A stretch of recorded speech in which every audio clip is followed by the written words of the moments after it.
প্রিয় বন্ধুরা, প্রীতি, সালাম এবং শুভেচ্ছা নেবেন। কাল অনেকগুলো ঘটনা ঘটেছে, সবগুলো আমি সকালে বলতে পারিনি, আজকে বলবো। তার আগে বলি, আজকে 31শে অক্টোবর। আজকে ভারতের সাবেক প্রধানমন্ত্রী শ্রীমতী ইন্দিরা গান্ধীর মৃত্যুবার্ষিকী। এই দিন তিনি ব্যক্তিগত নিরাপত্তা রক্ষীদের গুলিতে নিহত হয়েছিলেন। আমি শ্রদ্ধার সাথে শ্রীমতী ইন্দিরা গান্ধীকে স্মরণ করি। আমরা বিশেষভাবে তার প্রতি কৃতজ্ঞ যে আমাদের মুক্তিযুদ্ধে 1971 সালের স্বাধীনতা যুদ্ধে তার যে ভূমিকা, সেটি কখনোই আমাদের ভুলে যাওয়া উচিত হবে না, এবং আমি সশ্রদ্ধ চিত্তে তাকে স্মরণ করি। যে কথা বলছিলাম, রাজনীতি। গতকাল আপনারা ইতিমধ্যেই জানেন যে উপদেষ্টা পরিষদের একটা মিটিং হয়েছে যমুনায়। সেই মিটিং শেষে উপদেষ্টা আসিফ নজরুল সংবাদ সম্মেলন করেছেন, এবং সেখানে এই বর্তমানে যে বিএনপি, এনসিপি, জামাত, এই রাজনৈতিক দলগুলোর মধ্যে যে অনৈক্য দেখা দিয়েছে গণভোট এবং জাতীয় সনদে, জুলাই সনদ প্রশ্নে, সেটি নিয়ে এই অনৈক্যে তাকে কিছুটা উদ্বিগ্ন মনে হয়েছে। কিন্তু আমরা যারা নিরীহ দর্শক, আমরা বলছি যে আমরা সবকিছু সন্দেহের চোখে দেখছি। কিন্তু খুব ইন্টারেস্টিং হলো, গতকাল সন্ধ্যা 7টায় যমুনায় প্রধান উপদেষ্টা এবং সেখানে আলী রিয়াদ ছিলেন, এই ঐকমত্য কমিশনের সহসভাপতি বা ভাইস চেয়ারম্যান। কয়েকজন উপদেষ্টা ছিলেন, তার মধ্যে ডক্টর খলিলুর রহমান ছিলেন, আর প্রধান উপদেষ্টা ছিলেন। সেখানে আলোচনা হয়েছে, এবং বিএনপির পক্ষ থেকে ছিলেন মির্জা ফখরুল আলমগীর, আমির খসরু এবং সালাউদ্দিন আহমেদ। এই তিন নেতা গিয়েছিলেন মূলত জুলাই সনদ নিয়ে আলোচনা করতে, যেহেতু বিএনপি মনে করছে যে জুলাই সনদের মধ্য দিয়ে তাদের সাথে সরকার প্রতারণা করেছে। এই যে দীর্ঘ প্রায় 1 বছর ঐক্যমত্যের কমিশনের এত আলোচনা, এত কিছু, কিন্তু এবং তারা সইও করে ফেললো সনদ না দেখে, কিন্তু সনদ দেখার পরে তাদের চক্ষু চড়ক গাছ। সড়ক মানে আলোচনা হয়নি এরকম অনেক কিছু সনদে ঢুকে গেছে, মানে ঐকমত্য হয়নি বা থাকার কথা ছিল না। যাই হোক, বিএনপি যখন এই বিষয়গুলো বলছিল, আলী রিয়াজ তো আসলে এগুলো করেননি, সংবিধানের সহ জানেন না। তিনি হয়েছেন সংবিধান সংস্কার কমিটির চেয়ারম্যান, ঐকমত্য পরিষদের ভাইস চেয়ারম্যান। সো বেসিক্যালি সে তো সিআর ইমপ্লান্ট। তাকে এখানে পাঠানোই হয়েছে, তার হাতে একটা সংবিধানের খসড়া আগেই ধরায় দেওয়া ছিল। এই গণভোট টনভোট এগুলো সবকিছু আগের প্ল্যান, সে সেগুলো প্রডিউস করেছে। কিন্তু বিএনপিকে তো নাকে দড়ি দিয়ে ঘুরাইছে, বিএনপি কে মূলা দিছে, ক্ষমতায় দিবে, এই সে এগুলো অনেকবার বলেছি। কালকে যখন বিএনপি কমপ্লেইন করছিল, তখন আলী রিয়াজ বলেছেন যে আপনারা স্টুপিডের মতো কথা বলবেন না। ক্যান ইউ থিঙ্ক, আমাদের তিনজন মুরব্বী জাতীয় নেতা, তাদের একজন মার্কিন, তিনি একটা ইউনিভার্সিটির অধ্যাপক, সেই ইউনিভার্সিটির নামটা আপনারা একটু খুঁজে দেখবেন।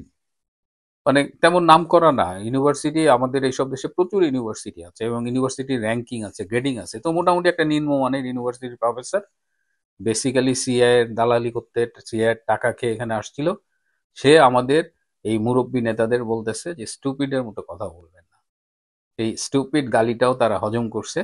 এখন যেটা হয়েছে যে এই যে বিএনপির তিনজন গেছে, এই তিনজন কি আসলেই ফুললি কমিটেড টু বিএনপি? আমি বারবার এই কথাটা বলছি, কারণ এটা বিএনপির একটু একটু ইনভেস্টিগেট করে দেখতে হবে। আমি আমির খসরু এবং সালাউদ্দিন আহমেদকে বিএনপির দিকে রাখতে রাজি, কিন্তু আমি মির্জা ফখরুল আলমগীরের ব্যাপারে আমি নিজেও খুব কনফিডেন্ট না, এবং আমি বিএনপিকে বলবো তার ভূমিকাগুলো একটু ইনভেস্টিগেট করে দেখবেন। এবং তিনি যে বলেছেন যে এই যে বঙ্গবন্ধুর ছবি রাখা, আমরা বললাম বঙ্গবন্ধুর ছবি টানানো বাদ দিতে হবে, অথচ এটা জুলাই সনদে নাই, কেন নাই?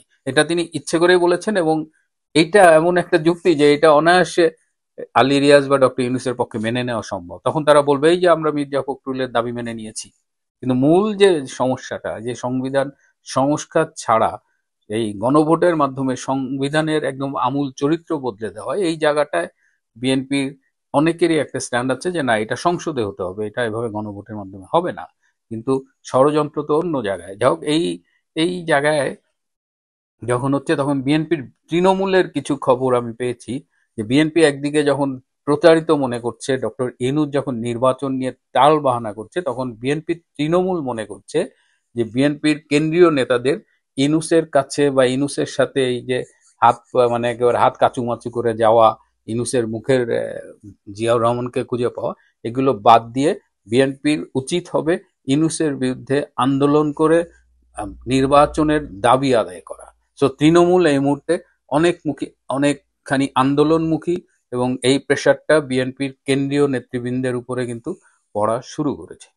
এদিকে আরো একটা ইন্টারেস্টিং বিষয়, যে আজকে দেখলাম প্রেস কনফারেন্স করেছেন এহসানুল হক মিলন, যে কেন তাকে বিদেশে যেতে দেওয়া হলো না।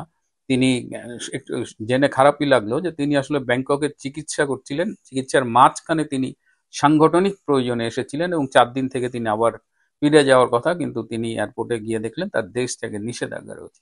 এটা কি এহসানুল হক মিলনের বিচ্ছিন্ন কোনো ঘটনা, ব্যক্তিগত কোনো বিষয়? না, আপনাদের জ্ঞাতার্থে জানাচ্ছি যে আজকে সকালে বিএনপির স্থায়ী কমিটির সদস্য আমির হোসেন খসরু দেশ ত্যাগের জন্য, বিদেশে যাওয়ার জন্য ঢাকা আন্তর্জাতিক বিমানবন্দরে গিয়েছিলেন।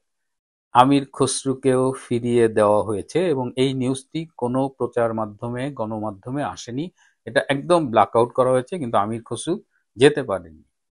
এবং আমির খসরু যে যেতে পারেননি এই সংক্রান্ত ভিডিও ফুটেজ এগুলো সব সংরক্ষণ করে রাখা হয়েছে।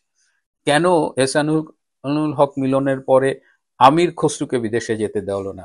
বিএনপির নেতৃবৃন্দকে কি তাহলে দেশের মধ্যে কনফাইন করে ফেলা হচ্ছে? তাদের দেশ থেকে নিষেধাজ্ঞা, অদৃশ্য অলিখিত বা এয়ারপোর্টে নিষেধাজ্ঞা চলে গেছে? এই জায়গাগুলো আমাদের একটু জানতে হবে। এবং বিএনপির নেতৃবৃন্দের দেশ ত্যাগ নিয়ে যদি এরকম ঘটনা হয়, তাহলে লন্ডন থেকে তারেক রহমানের দেশে আসা নিয়ে কি হতে পারে, সেটা নিয়ে আবার একটা অনিশ্চয়তা তৈরি হয়েছে।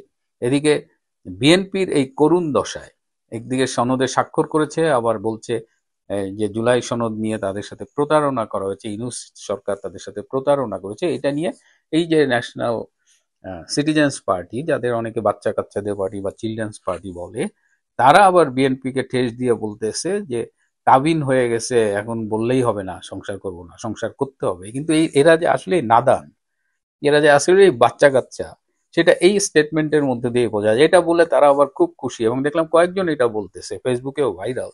কিন্তু এই নাদান বাচ্চারা জানে না যে কাবিন তো কাবিন, বিয়ে করে ঘর সংসার করেও সেই সম্পর্ক থেকে বেরিয়ে আসা যায়। বিবাহ বিচ্ছেদ, ডিভোর্স, এগুলো এগুলো খুব কমন বিষয়, কিন্তু যেহেতু এরা জীবনে একদম নতুন, এই সামান্য বিষয় জানে না। সো বিএনপি কোথায় সই করছে, ওই সই যে মহাভারত না, হ্যাঁ, ওই সই না ভুলে গেলে মহাভারত উল্টে যাবে, এসব কোনো বিষয় না। সবশেষে একটু টাচ দিয়ে রাখি, আপনারা ইতিমধ্যে দেখেছেন যে আজকে ভারত এবং আমেরিকার মধ্যে 10 বছর ব্যাপী প্রতিরক্ষা চুক্তি স্বাক্ষরিত হয়েছে। এই চুক্তির মধ্যে কিন্তু সম্ভবত 12টি দফা আছে বা 12টি পয়েন্টস আছে, তার মধ্যে 4 নম্বর পয়েন্টস কিন্তু ইটস অ্যাবাউট বাংলাদেশ।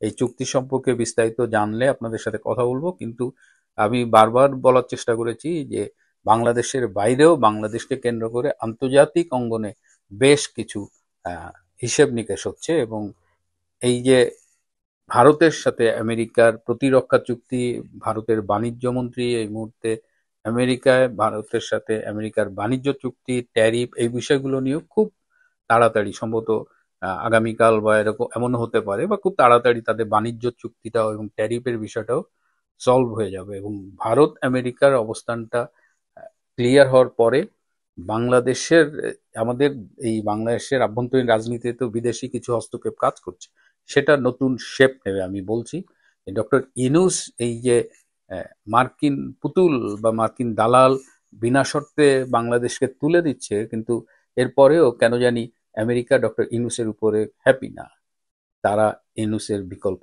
খুঁজছে।